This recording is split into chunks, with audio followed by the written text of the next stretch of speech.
폭우가 끝나니까 폭염이 이어집니다. 내일은 38도까지 올라간다는 뉴스를 접했습니다. 뭐 체감 온도는 40도라 그러는데 참 무더운 나날들입니다. 이 무더운 날씨 속에서도 오늘 이렇게 같이 또 우리 함께 예배하는 옆에 있는 우리 성도님 얼굴 한번 바라보십시오. 예, 환영합니다. 반갑습니다. 예, 승용차 안에는, 지하철에는, 버스 안에는 시원하지만 내리는 순간 그때부터 교회 오는 발걸음은 땀이죠. 또 집으로 올라가는 그 발걸음도 땀이 이어질 것입니다. 이 무더운 여름 우리가 강건하게 잘 보내야 할 것 같습니다. 우리의 일상은 선택의 연속입니다. 누가 그런 말 했다더라고요. B와 D 사이에는 C가 있다. B는 벌써 탄생이고 출생이고, D는 데스, 죽음입니다. 출생에서부터 죽을 때까지 C, 초이스, 선택의 계속해서 이어진다라는 것이죠. 오늘 우리는 이 무더운 하루를 보내면서 아마 수많은 선택을 했을 것입니다. 오늘 수협에 가야 되나 말아야 되나, 이 무더운데 가야 되나 말아야 되나.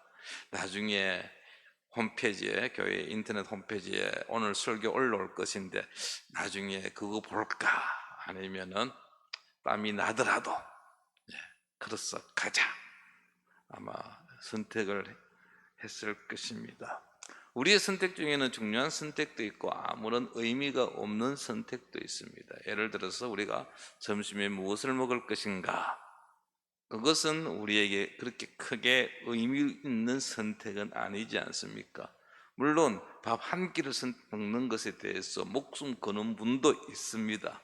그분에게 있어서 한 끼의 선택은 참 중요한 선택이라 할 수 있겠죠. 제가 이 동네 와서 중국집 몇 번 가봤는데 요즘 짬짜면이 없더라고요. 혹시 짬짜면 들어보셨는지 모르겠습니다. 중국집에 가가지고 메뉴 딱 볼 때 짜장면을 먹을 것인가 짬뽕을 먹을 것인가 막 갈등하는 사람들이 많습니다. 그래서 짜장 생각했다가 짬뽕 먹어야지, 또 짬뽕 했다가 또 짜장면 먹어야지, 그래서 나왔던 메뉴가 짬짜면이었습니다.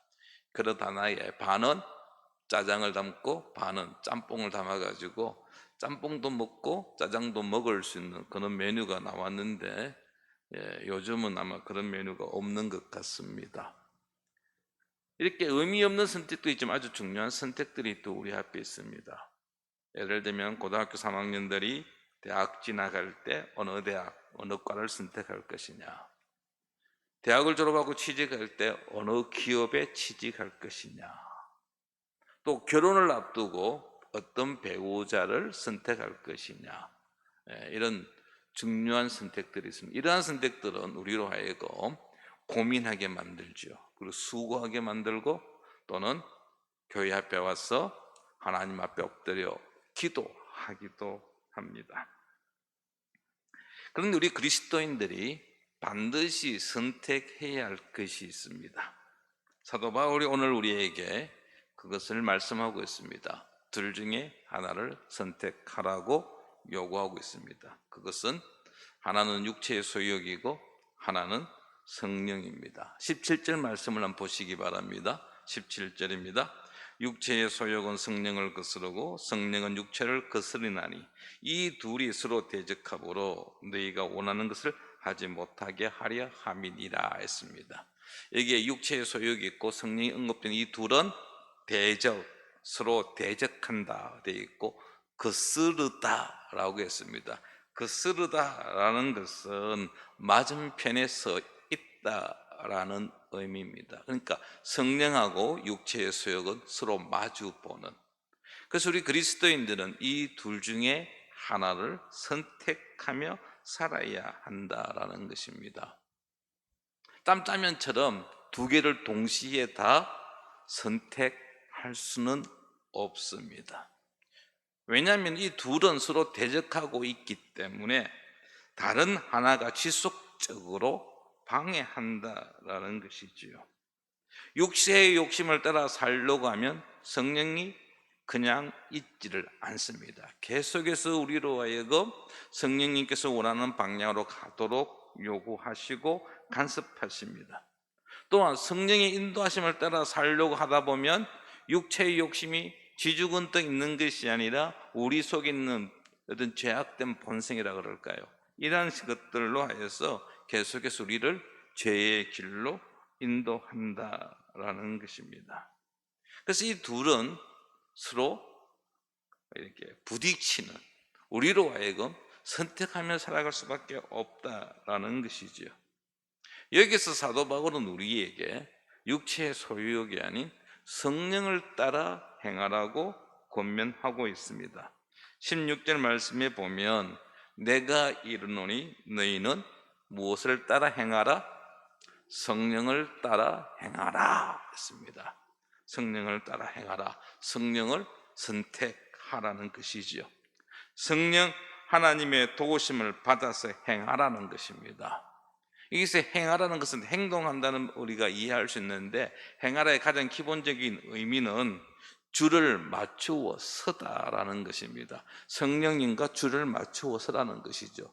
그분과 동행하라는 겁니다. 그분의 호흡에 보조에 맞추어 가는 것입니다. 그분의 기준에 따라 살아가는 것이 성령을 따라 행하는 것입니다.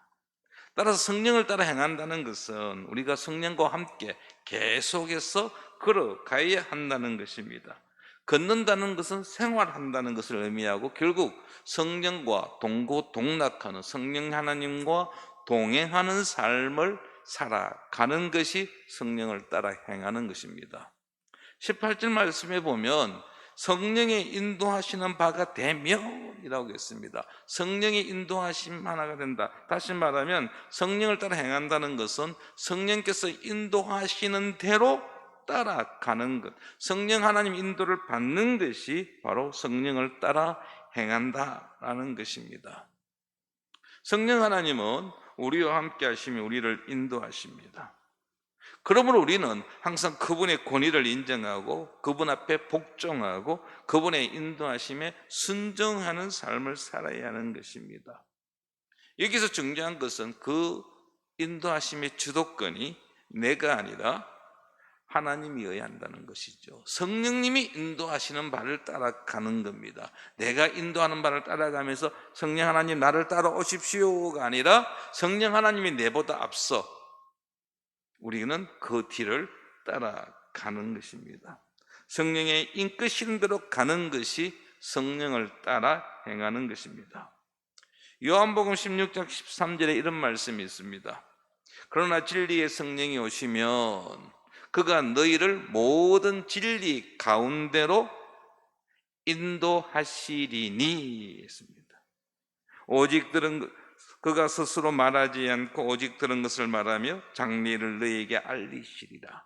이게 너희를 모든 진리 가운데로 인도하신다라고 했습니다. 우리가 예수 그리스도를 믿음으로 말미암아 우리가 구원받았을 때 성령 하나님 우리 가운데 임하십니다. 그리고 그 성령 하나님 우리를 진리 가운데로 인도하십니다. 우리와 함께 하시며 우리가 가야 할 바를 앞장서 가시는 것입니다. 어제 우리 세 달을 여는 새벽 기도회 때 담임 목사님께서 성령에 관한 이야기를 하셨습니다. 그때 성령님이 하나의 별칭이 있다 그랬는데 혹시 기억나는지 모르겠어요. 보혜사라는 단어입니다. 보혜사. 우리는 성령 하나님을 보혜사라고 부르기도 합니다. 보혜사가 영어 성경에 보면 카운셀러로 번역되어 있는 게 많이 있습니다. 카운셀러, 상담자, 변호사라는 뜻입니다. 내가 힘들고 어려울 때, 내가 도움이 필요할 때 우리를 도와주시는 분, 성령이 바로 그러하다는 것이죠. 누구보다도 확실하게 우리를 도와주실 분이 있습니다. 그분은 바로 성령 하나님이십니다. 그분이 우리를 위하여 변호해 주십니다. 그분의 변호는 확실합니다. 수수료도 받지 아니하시고 무료로 상담해 주시고 변호해 주십니다. 그러면 우리는 그분에 대하여 전혀 어떤 의심도 아니하고 따라가면 되는 것입니다. 우리 믿는 자는 누구든지 성령을 체험할 수 있습니다. 성령 하나님은 모든 믿는 자 속에서 역사하십니다. 성령 행전이라 불리우는 사도행전을 보면 인도하시며 순종하는 우리의 믿음의 선배들을 볼 수 있습니다. 성도들은 성령의 놀라운 능력을 성도들을 통하여서 보여주셨습니다. 예수님께서 승천하신 이후에 이 땅에 오신 성령은 교회를 세우셨고 복음을 확장해 나아가셨던 것입니다. 오늘날 우리에게까지 복음이 전해질 수 있었던 것은 바로 그 성령 하나님의 놀라운 능력 때문이었습니다. 바울은 이 성령을 따라 행하라고 우리에게 말씀하고 있습니다. 성령을 따라 행하라. 이 행하라는 여러분 현재 시제입니다. 과거도 아니고 미래도 아닙니다. 어느 한 순간에만 이루어지는 것이 아니라 지속적으로 매일매일 우리가 성령을 따라 행해야 한다라는 것입니다. 과거에 행한 것이 중요하지 않습니다. 앞으로 미래의 결단, 난 앞으로는 성령을 따라 행할 것이야. 그 결단, 여러분 미래에 행한 결단도 좋지만은 주님이 우리에게 원하시는 것은 오늘 이 시간, 이 순간에 성령을 따라 행하는 것입니다. 교회 안에서만 성령을 따라 행하는 것이 아니라 우리 일상생활 속에서 우리는 성령의 인도하심을 받아야 합니다. 매 순간 그분과 동행하는 삶을 사는 것이 오늘 저와 여러분의 삶이어야 합니다. 사도행전에 보면 가룟 유다를 대신할 새로운 12번째 제자를 선택할 때 모였던 사도들 그리고 기도하는 자들은 그들이 합심하여 기도했다라고 되어 있습니다. 안디옥 교회가 처음으로 선교사를 파송할 때 역시 그들은 먼저 기도하였습니다. 기도하였다는 것은 인간의 의지로 결정하고 그것을 집행하는 것이 아니라 전적으로 하나님께 맡기고 성령의 인도하심을 받겠다는 표현입니다. 성도 여러분, 우리는 우리 일상생활 속에서 성령의 인도하심을 받아야 합니다. 그분을 따라 행해야 합니다.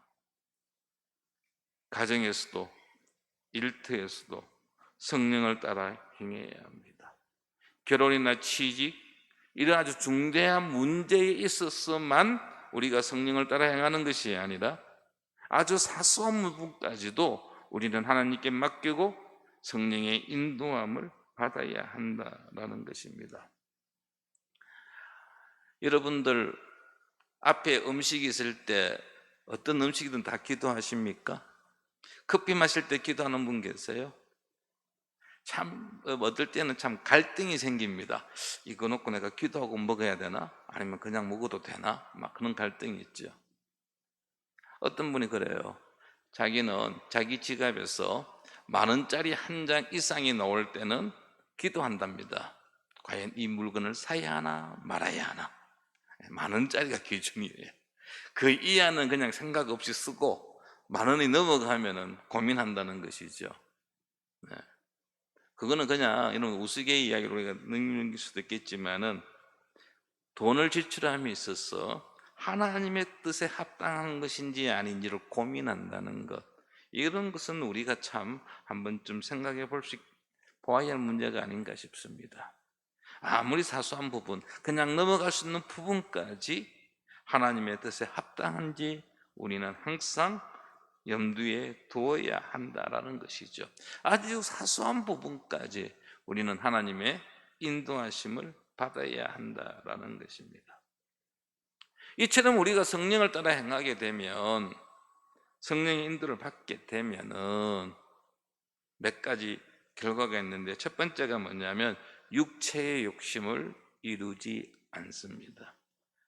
제가 설교 초반에도 이야기했지만 성령과 육체의 소용은 반대된다 그랬습니다. 따라서 우리가 성령을 따라 행하다 보면 육체의 소욕은 멀리 하게 되는 것입니다. 16절 말씀을 다시 한번 보시기 바랍니다. 16절 하반절에 보면 그리하면 육체의 욕심을 이루지 아니하리라. 육체의 욕심을 이루지 않는다는 것. 우리가 예수 그리스도를 믿기 이전에 옛 생활을 완전히 청산한다라는 것입니다. 그리스도인의 합당한 삶을 살아간다는 것입니다. 하나님이 기뻐하시는 삶을 산다라는 것입니다. 그런데 우리 가운데는 이 육체의 소욕이 아직까지 남아있지 않습니까? 그래서 한 번씩 하나님을 실망시키기도 하고 상대방에게 상처를 주기도 하고 하나님이 원치 않는 말과 행동을 행할 때도 있는 것입니다. 우리는 연약합니다.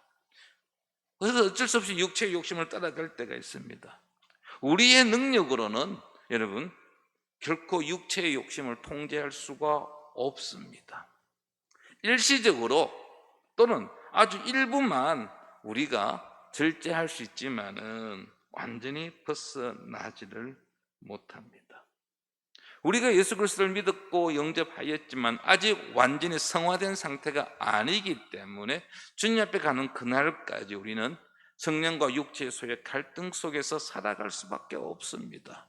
이 갈등을 이길 수 있는 방법은 성령을 따라 행하는 것이죠. 성령을 따라 행하다 보면 육체의 욕심에서 벗어나게 된다라는 것입니다. 19절 이하에 보면 그 육체의 소욕들을 보다 구체적으로 소개하고 있습니다.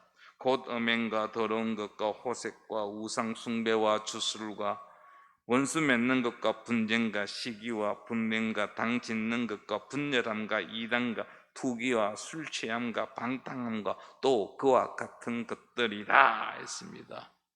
참 많습니다. 우리의 삶을 이 말씀에 비추어 볼 때 나는 이 모든 육체의 욕심에서 벗어났다 라고 말할 수 있는 사람이 얼마나 될까요? 아마 없을 것입니다. 어떻게 하면 우리가 이 본성에서, 이 죄된 본성에서 벗어날 수 있을까요? 성령을 따라 행하는 길밖에 없습니다. 육체의 욕심을 제어할 수 있는 길은 성령을 따라 사는 것밖에 없습니다. 우리의 수고로, 우리의 노력으로, 우리의 의지로 극복하려고 하지 마시고 성령 하나님께 온전히 맡기시고 그분이 원하시는 삶을 살아가다 보면 자연스럽게 이 육체의 욕심들은 하나씩 둘씩 우리에게서 멀어진다라는 것입니다. 또 우리가 성령을 따라 행하게 되면은 율법 아래 있지 않게 된다고 사도 바울은 말씀하고 있습니다. 18절 말씀입니다. 우리 18절 말씀을 같이 한번 읽어보겠습니다. 너희가 만일 성령의 인도하시는 바가 되면 율법 아래에 있지 아니하리라. 아멘. 율법 아래 있지 아니한다는 것은 율법의 통제를 받지 않는다라는 것입니다. 그래서 율법은 우리가 알고 있는 창세기부터 시작되는 하나님의 말씀이 아니고요. 이 율법이라고 이야기하는 것은, 여기서 율법이라고 이야기하는 것은 할례라든지 어떤 절기를 지키는 것, 유대인들이 외식적으로 지켰던 것, 그런 것들을 이야기합니다. 우리가 성령을 따라 행하게 되면은 그런 어떤 외형적인 것으로부터 자유함을 누리게 된다라는 것입니다. 율법이 필요 없는 것은 아닙니다. 예수님께서도 산상수훈에 보면 율법을 가지고 그것을 확대해서 설명하고 있습니다.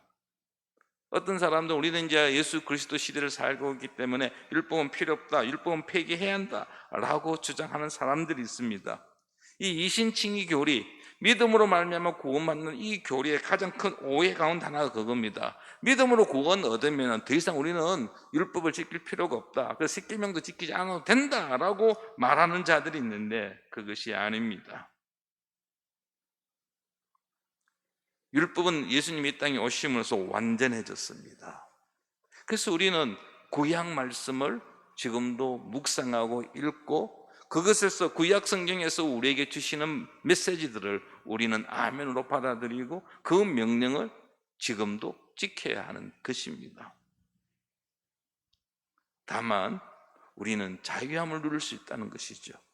왜냐하면 더 이상 율법이 우리를 지배하는 것이 아니라 성령 하나님께서 우리를 지배하고 우리를 다스리고 그분의 통제 아래 있기 때문에 우리는 그분 안에서 자유함을 누리면 되는 것입니다. 마지막으로 우리가 성령 인도를 따르게 되면 성령의 열매가 우리 삶에서 나타납니다. 25절 말씀 보십시오. 25절 말씀에 보면 만일 우리가 성령으로 살면 또한 성령으로 행할지니 라고 했습니다. 쉬운 성경에서는 이렇게 번역하고 있습니다. 우리가 성령으로 새 생명을 얻었으므로 성령을 따라 살아야 합니다. 우리는 예수 그리스도를 믿음으로 말미암아 새로운 생명을 얻었습니다. 새로운 신분을 가지게 되었습니다. 따라서 우리는 성령을 따라 살아야 합니다. 그런데 어떻게 알 수 있느냐? 우리가 어떻게 성령을 따라 살았다는 것을 보여줄 수 있느냐? 그것은 바로 우리의 삶에 어떤 열매가 맺히느냐 하는 것입니다. 우리의 삶 속에서 성령의 열매가 맺어질 때에 우리는 성령을 따라 행한다, 성령을 따라 산다라고 말할 수 있는 것입니다. 그래서 사도 바울은 9가지의 열매를 제시하고 있습니다. 그것이 바로 22절과 23절 말씀입니다. 22절, 23절 우리 다시 같이 한번 읽어보겠습니다. 오직 성령의 열매는 사랑과 희락과 화평과 오래 참음과 자비와 양성과 충성과 온유와 절제니 이 같은 것을 금지할 법이 없느니라. 아멘. 바울이 지금 9가지 열매를 소개하고 있습니다. 이 열매는 우리가 성령을 따라 행할 때에 우리의 삶 속에서 맺어지는 열매들입니다. 그리스도의 형상을 이루어가는 사람들의 모습이어야 합니다. 이 열매들은 하나의 단일체로 존재합니다. 따로 존재하는 것이 아닙니다. 사랑이라는 열매 따로 있고 희락 열매 따로 있고 화평이라는 열매가 따로 있는 것이 아니라 포도송이 생각하시면 돼요. 포도송이 포도송에 보면은 여러 개의 포도알이 맺혀 있잖아요. 우리는 그 포도 여러 알을 보고 뭡니까? 포도라고 하면서 그 열매에 우리가 맛을 보지 않습니까? 성령의 열매가 그러합니다. 사랑, 희락, 화평, 사랑으로 시작되는 이 9개의 열매는 따로따로 분리되어진, 그래서 나는 사랑의 열매는 있다, 나는 희락의 열매는 있다, 근데 화평의 열매는 없다, 이럴 수가 없다는 것이죠. 이 9개의 열매는 서로 연결되어 있습니다. 그래서 앞으로 제가 설교할 기회가 주어질 때마다 이 9개의 열매를 하나씩 살펴보고자 합니다. 이 열매들은 모두 다 중요합니다. 오늘 그 전체적으로만 좀 간단하게 오늘 좀 살펴보고자 하는데요. 이 3가지 범주로 나눌 수 있다고 합니다. 첫 번째 열매 3가지, 사랑과 희락과 화평. 이 3가지 열매는 오직 하나님에게서만 나올 수 있는 열매입니다. 사랑, 따로 우리가 설명하지 않아도 잘 알겠죠? 우리를 향한 하나님의 사랑, 우리를 사랑하시기 때문에 예수 그리스도 독생자까지 기꺼이 내놓으신 자기 희생적인 사랑, 변하지 않는 불변의 열매, 죄인들을 위하여 자기 아들을 보내신 하나님께서 입장하신 열매, 이 열매는 나머지 8열매의 기초가 됩니다. 그래서 그리스도인은 이 사랑의 열매를 누구나 맺어야 합니다. 두 번째가 희락입니다. 기쁨입니다. 내가 어떤 로또에 당첨되어졌기 때문에 기쁨이 아닙니다.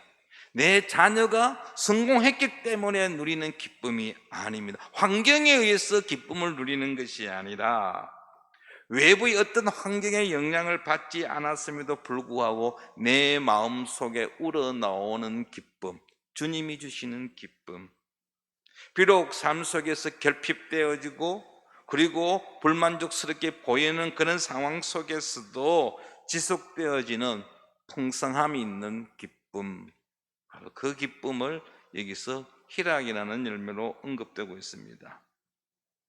화평, 평화지요. 여러분 어떻습니까? 우리의 삶이 평화롭습니까? 화평을 누리고 있습니까? 자녀들 생각하면은 그 화평이 혹 사라지지는 않습니까? 이웃을 바라보는 순간 그 화평이 깨어지지는 않습니까? 고난과 역경 속에서도 그 내적인 평안함, 하나님에 대한 신뢰감에서 나오는 것이 이 화평입니다. 하나님을 신뢰하는 자는 어떤 어려움 속에서도 화평을 누릴 수 있습니다. 이 사랑과 희락과 화평은 하나님에게서 나올 수 있는 것으로 우리는 이 열매들을 맺어야 합니다.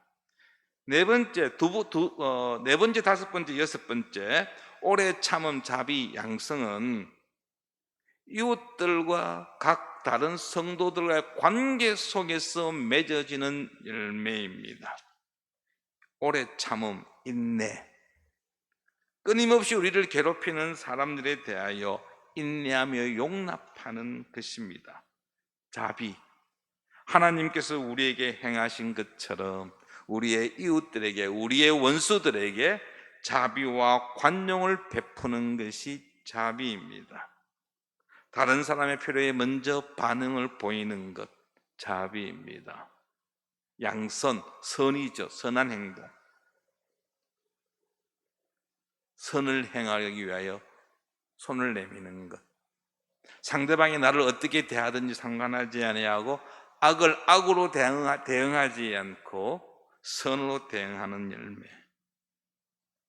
그리고 마지막 세 가지, 충성과 온유와 절제는 우리 그리스도인의 삶 속에서 나타나는 일반적인 특질이라고 할 수 있겠습니다. 충성, 믿을 수 있고 신뢰할 수 있는.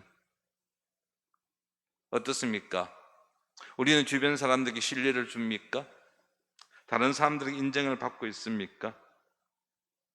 온유, 겸손하고 동정심이 있고 하나님과 그의 말씀 앞에서 절대 복종하는 모습.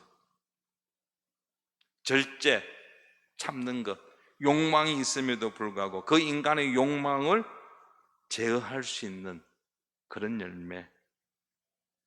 이 9가지의 열매는 우리가 주님 앞에 가는 그날까지 우리의 삶 속에서 맺어야 할 열매들입니다. 이 열매들은 우리가 성령을 따라 행하는지 행하지 않는지를 입증해 주는 열매들입니다. 우리는 이 열매들을 얼마나 맺고 있습니까? 우리의 지난 삶 속에서 이 열매들이 얼마나 나타나고 있습니까? 어떤 열매는 그래도 좀 통통하게 좀 뭔가 좀 보기 좋은데 어떤 열매는 영 찌글찌글해가지고 상품 가치도 없는 것처럼 보이는 꼭 그런 열매가 있지는 않습니까? 만약에 우리의 삶 속에 아직 참 보기 안타까운 열매가 있다라고 한다면 그 이유를, 그 원인을 우리 스스로 한번 돌아보아야 할 것입니다. 그리고 이 9가지 열매가 예수 그리스도 앞에서 잘 자랄 수 있도록 우리는 키워야 할 것입니다. 이를 위해서 우리는 무엇보다도 성령을 따라 행해야 합니다. 성령을 따라 행하지 않고서는 결코 이 열매들을 맺을 수 없습니다. 그런데 우리 여기서 하나 알아야 될 사실이 하나 있습니다. 그것은 이 성령의 열매가 우리의 능력으로 되는 것이 아니다라는 것입니다. 성령의 도우심이 필요합니다. 우리가 성령으로 살면 성령으로 행하게 되고 그 결과로 이 열매들이 나타나는 것입니다. 다만 우리가 그 열매를 얻기 위하여 최선을 다하지 않는다면 어떤 열매도 맺을 수는 없습니다. 저절로 열매가 맺히는 것은 아닙니다. 그러므로 성령의 인도하심에 우리 자신을 맞추어 가야 합니다. 날마다 그분의 통제하심을 받아야 합니다. 주의 말씀이 우리의 삶을 지배하게끔 해야 합니다. 내 의지, 내 뜻을 고집하는 것이 아니라 아버지의 뜻이 무엇인지 분별하고 그 뜻에 순종하기를 애쓸 때에 이 열매들이 우리의 삶 속에 나타나는 것입니다. 우리 그리스도인은 성령을 따라 행하는 자들입니다. 그리고 성령의 열매를 맺어야 하는 자들입니다. 하나님의 말씀에 대하여, 그리고 그 말씀에 순종하겠다는 우리의 준비된 마음이 있을 때에 이 열매들은 풍성하게 맺어질 것입니다. 우리가 신앙생활한 지 10년이 되고 20년이 되고 30년이 지났지만 아직까지 우리가 버리지 못한 것이 있습니까? 하나님이 싫어하시는 것이 있습니까? 그렇다고 한다면 과감하게 버려야 합니다. 여러분들 그 농산 나무 같은 거 보면 전지 작업하잖아요. 전지 작업하는 이유가 무엇입니까? 보다 풍성한 열매를 맺도록 하기 위함입니다. 전지 작업이란 게 무엇입니까? 것을 잘라야 합니다. 옛 습관을 버리지 아니하고 그 습관을 가지고 계속 우리가 신앙생활을 해 나간다라고 한다면 주님이 원하시는 이러한 열매들을 맺는데 상당한 어려움이 있다라는 것입니다. 아직까지 버리지 못한 옛 본성들이 있다고 한다면 하나씩 정리하시기 바랍니다. 우리 속에 있는 정욕들, 탐심들, 그 모든 것들을 십자가에 못 박으며 하나님이 기뻐하지 않는 것들 우리는 깨끗하게 청소해야 할 것입니다. 그리고 성령 하나님과 동행하기에 부족함이 없도록 우리 자신을 날마다 주의 말씀 앞에서 돌아보아야 합니다. 저 역시 모태신앙입니다. 근 60년 가까이 교회를 떠나지 아니하고 신앙생활을 했습니다. 그런데도 불구하고 저 역시 아직도 주님 앞에서 해결하지 못하고 아침마다 새벽마다 주의 도우심을 구하는 것들이 있습니다. 우리의 말에서, 우리의 행동 속에서 정말 하나님이 기뻐하지 않는 것이 있다고 한다면 우리는 이런 모든 것들을 다 주님 앞에 내어놓고 주님, 우리의 삶에서 주님이 기뻐하시는, 주님이 원하시는 이 열매들을 맺어갈 수 있게 해달라고 간구해야 할 것입니다. 참 힘들고 어려운 매일매일의 삶이지만은 성령을 따라 행함으로 인하여 하나님이 기뻐하시는 성령의 열매를 풍성히 맺는 우리 모두가 되기를 축원합니다. 기도하겠습니다.